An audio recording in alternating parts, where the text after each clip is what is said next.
Welcome to a special edition of the Expert CRE Secrets Podcast, combined with the Capital Gains Tax Solutions Podcast. Sometimes we have guests that just fit so well on both of our audiences that we're going to have them on and just kind of do a dual podcast. Today, though, we are with an expert multifamily broker and owner. It's actually a second-time guest. He was on Capital Gains Tax Solutions Podcast last week where we learned about his story. But we're going to be talking about his new amazing book, #1 Amazon bestseller, How to Build a $1 Billion Portfolio with Brent Sprenkle. Hey, Brent, how you doing?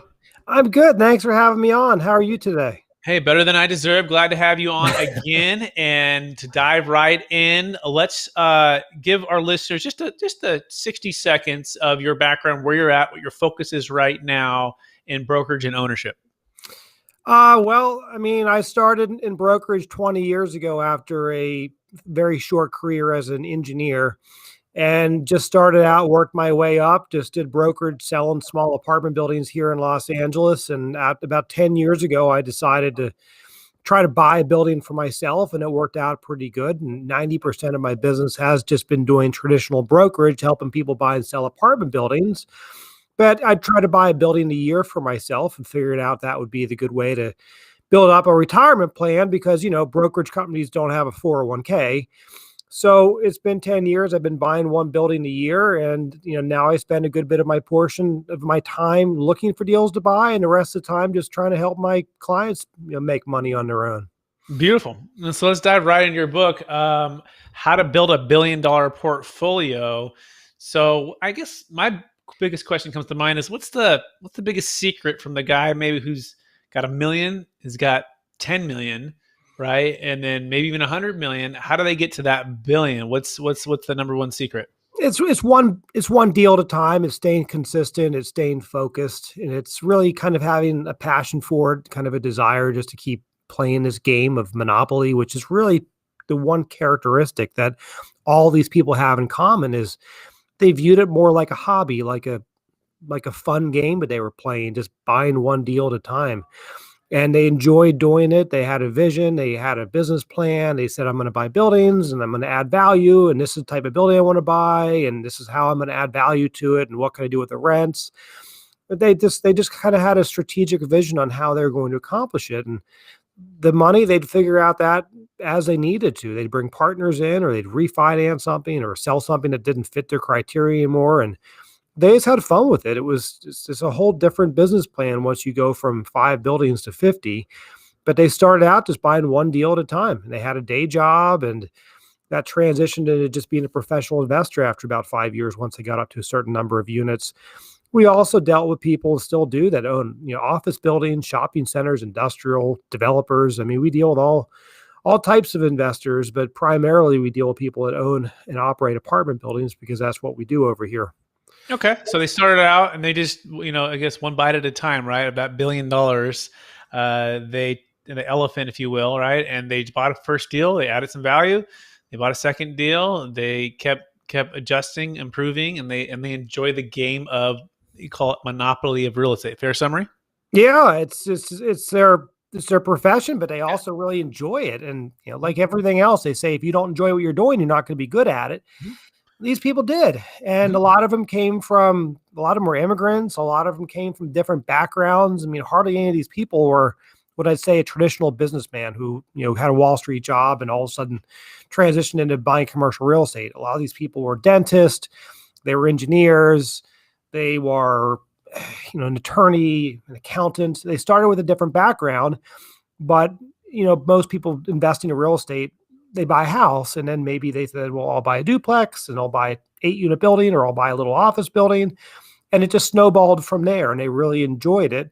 And then when they started doing it, their friends said, hey, this works for them. Maybe I'll invest with them. And then their friends put money in, their accountant put money in, their dentist put money in.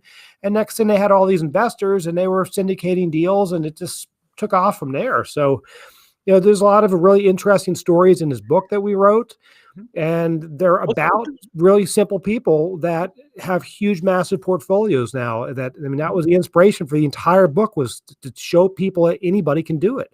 Love it. Now let's maybe talk about the one that most sticks out to you. Maybe the one that was most surprising for you. Maybe you can kind of share, start to finish, that particular person's story, either most inspirational, most surprising, and what you learned the most from that particular story? I have this one client named Raul Yalamanchili. He's originally from India, came to the United States to get his master's degree in engineering, and wound up just taking a job with an air quality board out of college. And when he worked there, the guy he worked with bought a duplex and was living in a unit, renting the other one out. The guy told him how great it was. Raul was living in an apartment, and his biggest expense at that time was paying rent. The on-site manager there was kind of boasting to Raul that all he had to do was, collect the rents, take some trash out, maybe fix a leaky faucet or unclog a toilet. And for that, he got free rent. So Raul's like, well, I could do that and get free rent. So he took a job as an on-site manager.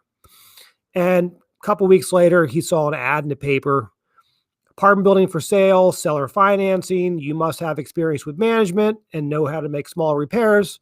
Raul was like, well, that's exactly what I do. So he called the owner. The owner said, well, okay, you fit all the boxes. You can make repairs. You can manage it. You have a little bit of money, because Raul was saving money because he didn't have to pay rent as the on-site manager. So that's how Raul bought his first deal. A couple months later, Raul was at his doctor's office getting a checkup, told his doctor the story. His doctor was blown away. Like, you just bought an apartment building, like with, parting anything down and seller financing, and like, you know how to manage it, you know how to do small repairs. And Raul's like, yeah. The doctor was like, next time you find a deal, like, I'll be your investor. A month later, found a deal. Doctor put some money in, worked out well. A couple months later, Raul found another deal. The doctor brought two friends in, bought his third deal. A couple months later, the doctor brought some friends. His brother brought some friends. The guy he worked with that owned a duplex brought some people in. Raul quit his job like within a year and just was buying apartment buildings. I think he's the largest owner of apartment buildings in Southern California right now. And he's just a normal human being. Came from India, no background in business, has a master's degree in engineering. It's insane what he accomplished. And anybody can do this. One deal at a time. Amazing. And really remarkable, right? It's, to me, and that's also part of one of my passions for loving investment real estate, is to hear the stories of somebody who, against all odds, or against maybe the odds that you would think they would traditionally be to be successful at something that you're doing, and then just shattering that, right? So I have a client deal story that's similar, and he drives around in his pickup truck, and it's like this, mid-90s pickup truck. And he has glasses, and he looks like the most ordinary person. He usually has his work stuff on, and he pulls up to his properties, and no one knows he's the owner, right? And he shows up, and he's fixing stuff. He's doing little things here and there, and they don't know he's the owner. And they're like complaining, like, this is going on. And he goes into their unit, and he'll fix it up himself. And he's worth, tens of millions of dollars, and has multiple apartment complexes. Some of them are 40 units, some of them are 100 units, some of them are 15 units. And he just has built up these deals over the years, but you would not know it, from, I guess, what we traditionally think how wealth is built.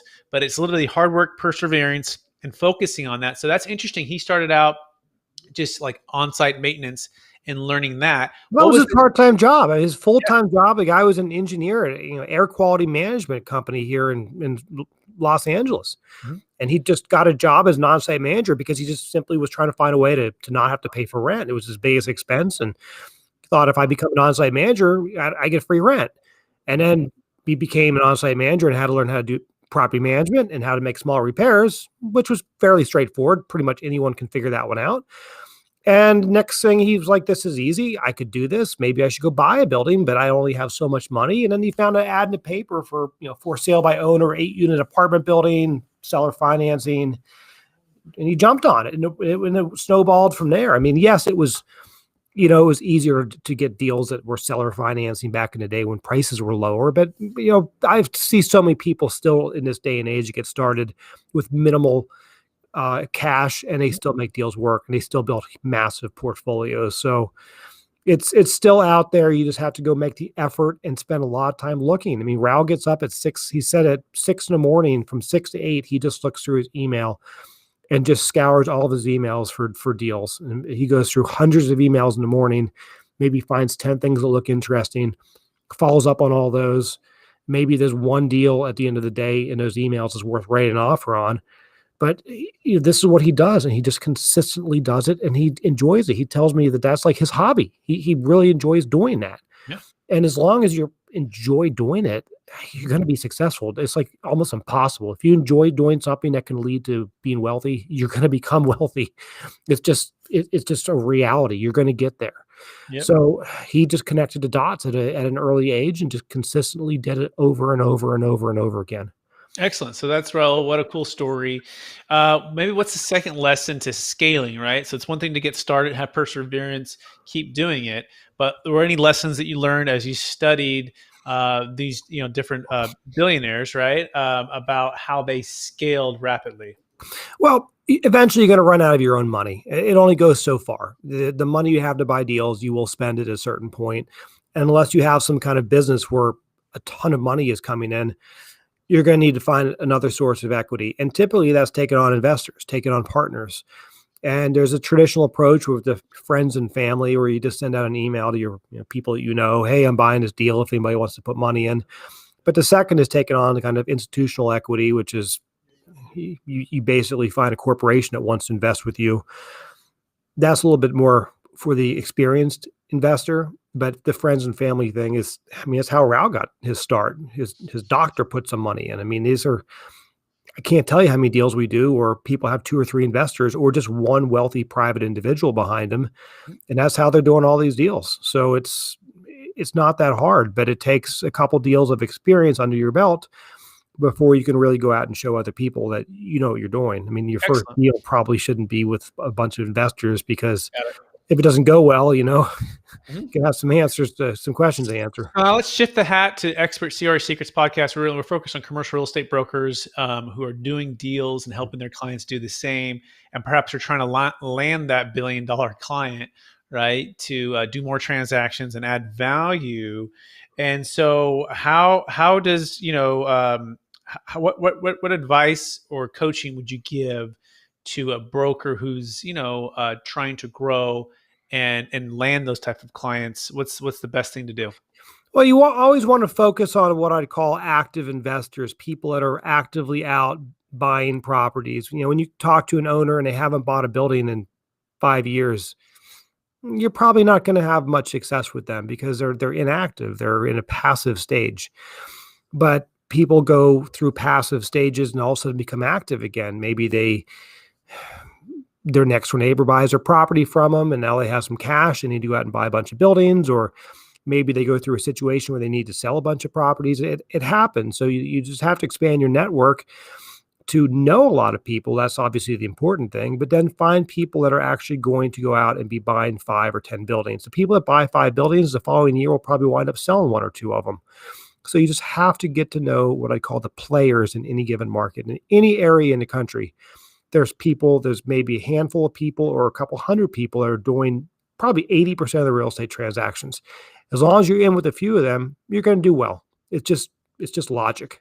Yeah, it makes sense. I remember being at Marcus and Millichap, and they taught on a concept that had to do with segmenting different clients or different owners of real estate in different stages.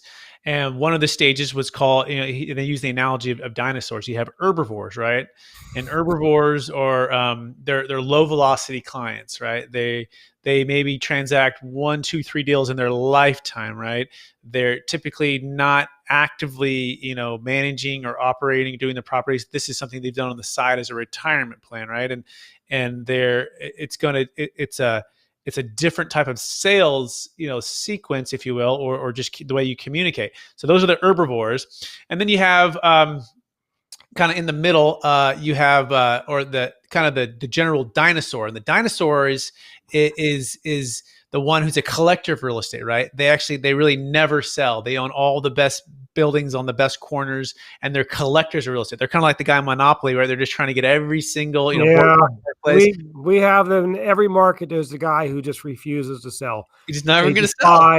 Buy, refinance, buy. And the brokers hate that guy because he never sells. Yeah. Like the joke is like they turn into a museum. Like it's never going to sell. Exactly. Those are the dinosaurs. And the last one, though, here's the one, is the carnivores. Okay. And the carnivores are your active real estate professionals, buyers, actively adding value, selling, transacting. And those are the ones doing 80% of the deals. right? The other 20% is mixed between the herbivores and the dinosaurs.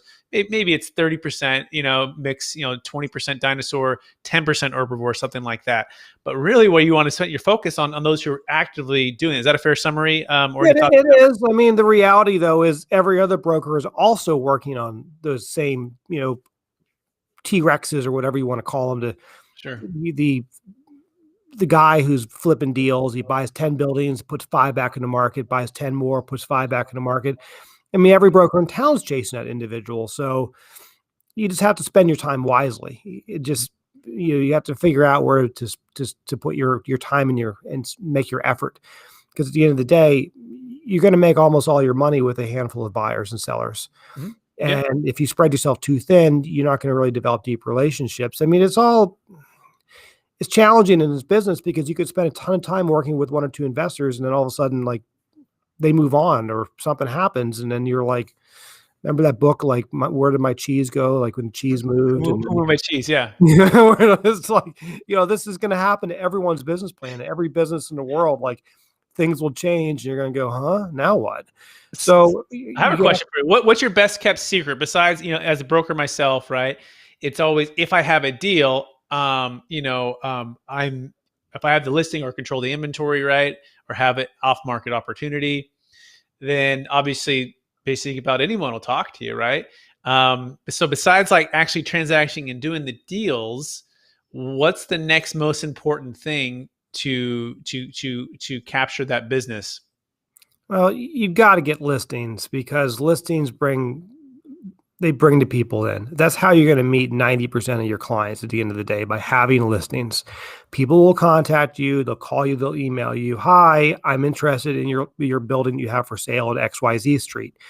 And then you contact the person and it's a friendly call. They're reaching out to you, so they want to work with you, and you develop a relationship with them. And then maybe 5 years later or 2 years later, they want to sell property. They'll remember that you're a professional and you know what you do. And obviously someone else gave you a listing. You must be halfway decent at what you do.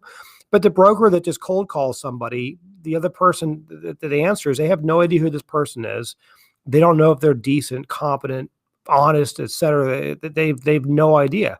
So it's a challenge, but that's how you got to get your start. You got to pick up that phone and just call people. So it's a challenging business getting started, and commercial real estate sales is one of the most difficult things to do because you're swimming upstream for the first 2-3 years. Someone I used to work with said getting started in commercial real estate was like pushing a giant boulder up a mountain. Yeah, I can attest to that. I remember at Marcus and Millichap when I first started in 2006, it was the first 5 years, or the first 2 years was the hardest, right? Oh, yeah. And I remember one of my mentors, one of my guys in the office, he goes, Brett, the moment you start to know more about their property, the person you're calling, right, and or properties next door to add value to them, is the moment you start adding value. And I was like, that makes sense. Like if I'm calling somebody and they already know all that stuff, and then you're just wasting their time. But the moment you tell them something new or something that's creative or something that's going to help them move their business plan forward or solve their challenge, that's the moment you start adding value. And when you do that, they're going to want to meet with you. And when you meet with them, you can build a relationship, and then you can hopefully win the listing when that comes up. Is that a fair summary, Brent? You have to have something of value, whether it's knowledge about what's going on in the economy, knowledge about what's going on with the rental market and the business, or something else of value. You've got a lender who's got an amazing loan program for refinances. You've got a great building for sale and everyone wants to buy it, and you might be able to help this guy get a great deal on it. If you're not adding value to somebody, why would they work with you when there's so many other brokers out there that do the same exact thing and probably have more experience than you? So you've got to find something to offer. I used to have brokers that were younger do rent surveys. They'd find out what every building in the area was, asking for their vacant 1-bedrooms, and they'd call the owners and just say, hey, we've got a survey of all the buildings up and down the block, what they're for. That was pretty useful about 20 years ago. Now with the advent of apartments for rent on the internet, people don't need that anymore. They can just go on the internet to find out what the next door neighbor is asking for a 1-bedroom. So you have to find something else, something better. And that's the key to this business, is finding something that will add value to people's business. So let's focus on it for a second, right? So 2 companies. capital gains tax solutions, and then I'm also a multifamily broker with EXP. And so I do both. And so what I found is the ability to save a failed 1031 exchange and or to give a backup plan or an alternative for somebody who doesn't want to sell. In fact, I just got a listing yesterday, Brent. It was for now these clients I've known them for over 10 years now, so long-term relationship, right? But they were not going to sell if it wasn't for the Deferred Sales Trust, because they did not want to overpay for a property, potentially risk all of the gains they've made. They know it's the seller's market. So would you talk about the value of providing an alternative to a 1031 and actually giving people the chance to time the real estate market whenever they want? Well, the biggest objection for selling is typically, I mean, most apartment owners, after they've owned a building for 10, 15 years, they're kind of sick of it. They're just like, the building is starting to need some maintenance. They're tired of it. They'd love to sell. And the biggest objective is, I don't want to pay taxes. And then the second biggest objective is, I'm scared of a 1031 exchange. And they have their reasons why, like they're afraid they're not going to find something in the really challenging and difficult timeframes they give us, a 45-day identification period, or like they haven't been actively looking, so they're just not sure to even get started. And they're just afraid to get stuck in a situation where they have to pay taxes to the level that they just don't even want to even consider moving forward because they're so concerned with it. So yes, the idea that you can say, Mr. Seller, you have two choices. You can either do a traditional 1031 exchange, or you can move on to what Brent does and find another solution here.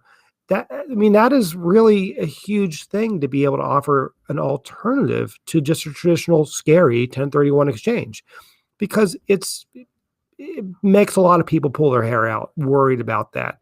And then, yes, the ability to put your money into a fund or with some other group that's investing in something that's going to give you a really attractive yield at a similar product type, and you still have some control over it. I mean, that's a no-brainer for a lot of people. A lot of people also are sick and tired of management.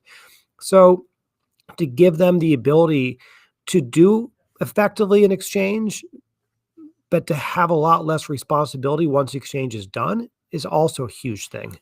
Yeah, 100%. Yeah, thanks. I couldn't have said it better myself. The other thing that's happening right now is with the baby boomers. This is silver tsunami, right? It's known as the largest wealth transfer in the history of the planet. There's about 77 million in the U.S. alone, according to the American Bankers Association. And every day, about 10,000 of them are turning 65. And so their entire wealth, about 17 to 20 trillion, will pass from one generation to the next, and the next 18 years now. It's been going on for a while. And they're ready to be retired from the toilets, the trash, the liability, the rent control, the challenges, and or just pay off their debt, diversify, and have options to go in and out of real estate. That's why I love the Deferred Sales Trust. So if you're listening to this for the first time and you're a commercial real estate broker, you can go to capitalgainstaxsolutions.com and learn more, and or expert taxsecrets.com to learn more about the Deferred Sales Trust and how to grow your business. That being said, Brent, let's dive back into the book as well. So what's the action to take for a broker who perhaps wants to build their own portfolio? Because you went from broker, I believe, first to owner, and correct me if I'm wrong, and you're still doing both. So maybe help us take off that.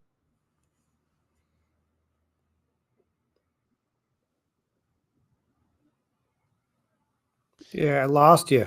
Am I back now, Brent? Yeah. I think you delayed for a second. So the question was broker owner, right? So at a certain point, you became an owner of real estate versus just being a broker, Correct. right? So what shifted for you to say, okay, I got to start buying these deals to get some passive income coming in? Clients would kind of give me a hard time about it. They're like, "You gonna do brokers till you're 80? Like, what are you doing? Like, what's your long-term plan?"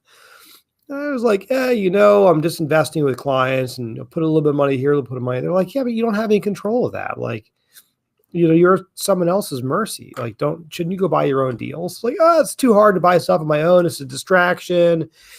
It's too difficult. I don't want to be in competition with my clients." But the reality is, all you got to do is try to buy one deal a year. That's it. And I mean, it's not that difficult. I mean, I think one of the first deals I bought was a deal that a client of mine passed on. A client of mine was looking for buildings to buy. It was around 2012. I showed him 3 or 4 deals I thought were decent. he wound up, we wrote offers on all 4 of them. He bought one, and the other 3 he didn't have the money for. And one of them was, I thought, a really great deal. And the broker called me back like, is your client still interested? It's like, no, he bought something, but I'm interested. And Yeah. that was like how I bought my second deal. It just, these things kind of naturally occur, but you just have to be in a position where you can take a deal down. You need to obviously save up a little bit of money. And a lot of brokers, funny enough, what's the first 5 letters in broker is broke. A lot of brokers don't save any money. I don't quite get it. But you have to be very wise with your money. I know brokers just love to buy fancy cars and fancy watches and live a very lavish lifestyle. That's not going to get you too far at the end of the day. You need to be saving your money, and you need to be looking to invest. And if you can just buy 1 deal a year, maybe 2, it's not going to take you long to build up a very nice portfolio. And at the end of the day, that's what's going to pay your bills and support your lifestyle. And it's also going to give you the ability to say, you know what, if you don't want to do brokers anymore, you don't have to. And I think that's everybody's long-term plan, is to be in a position where in whatever business they're in, they can say, I've had enough, I'm walking away. I'm moving on to my retirement plan or what else I want to do, which is buy commercial real estate. So that's kind of what I'm trying to get in with people, is that they need to think long term. Don't wait until you're 60 years old, if you're 40, to say, you know what, I'm going to start buying buildings. Consider doing it now. Start small. If you already own a house, maybe buy a duplex. There's always ways that you can invest. You don't have, and you're never going to find a perfect deal. That was something else that like bogged me down for the first 5 years. It was like, I have to buy a home run. I can't buy a single or double. Like, you're not going to get that colossal home run. If you're in a 5 cap market, you're not going to find a 6 cap. It's just not going to happen. Mm-hmm. Maybe somebody else will, but that other person is a full-time investor. They already own 20 buildings. They write offers all day long. Every now and then something happens. Singles and doubles is how this whole book, this $1 billion portfolio book that I wrote, almost all these people will tell you that they have acquired these massive portfolios buying singles and doubles. Now, their idea of a single might be, a home run to you, but they started out buying what they consider to be very marginal properties, reasonable buildings at reasonable prices. And that is how you acquire wealth long-term, is just consistently buying decent deals over and over and over again. Some will work out better than others. The ones that don't work out well, you sell it. You do an exchange and you buy another building, or you give it to you and then you put this money in a trust and it works even better. So there's always ways you can make things work. And that's, at the end of the day, how these people have accomplished what they did. Beautiful. I love that. And I think of the Rich Dad, Poor Dad book, right? And this cash flow quadrant, and then it's Robert Kiyosaki's books. And it's essentially getting on the other side of the quadrant, right? And I think about brokers sometimes, and sometimes we're on that left side of that quadrant. We're like a W-2 1099 independent contractor, and we're just trading our time for big commissions versus being a business owner or an investor, right? Where we're leveraging our time and leveraging our money and leveraging our expertise to get passive cash flow from multiple income streams. So I can't encourage you guys enough, as commercial real estate brokers or luxury realtors listening to this podcast, to consider that, like Brent said, real estate agents and brokers, they really don't retire, they expire, right? And what is it going to be your plan for additional income long term? And you can learn more about that at expertcresecrets.com, the model that we really believe in right now. So that being said, Brent, are you ready for the lightning round? Do it. All right. So knowing what you know now, if you could go back to your 25-year-old broker self, okay, what's the one golden nugget you would do besides buy more buildings? Yeah, well, I would have been less picky. Like I said, I was focused on trying to find a home run where like really nice deals were just passing right through me. I would have bought deals that I thought were okay price, but not amazing, because the amazing deals don't come around a lot. I was too picky. Too picky. I love that. Yep. I think that hits home for me for sure.